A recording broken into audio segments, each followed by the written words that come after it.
பல வருஷமா பூட்டியே இருக்கு அந்த வீடு. அந்த இரவு கார்த்தி முன்னாடி அது ஒரு கேள்வி கேட்ட மாதிரி இருந்தது. உள்ள வருவியா? பழைய மரக்கதவு. அவன் கதவை தொட்டு பார்த்தான். அவனுடைய விரல்களை அடையாளம் கண்ட மாதிரி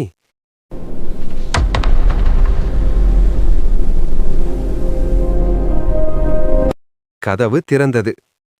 உள்ளே ஒரே தூசி.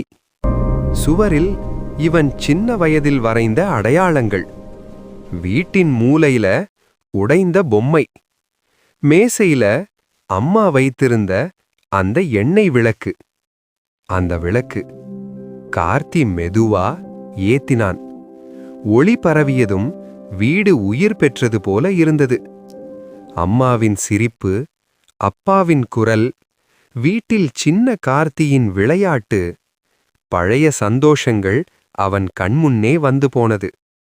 நான் ஓடிப்போனது மிகவும் தப்புதான்.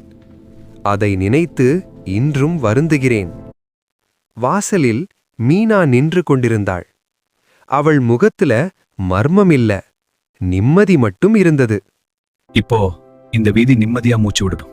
நினைவுகள் எல்லாம் வீட்டுக்குள்ள திரும்பிடுச்சு.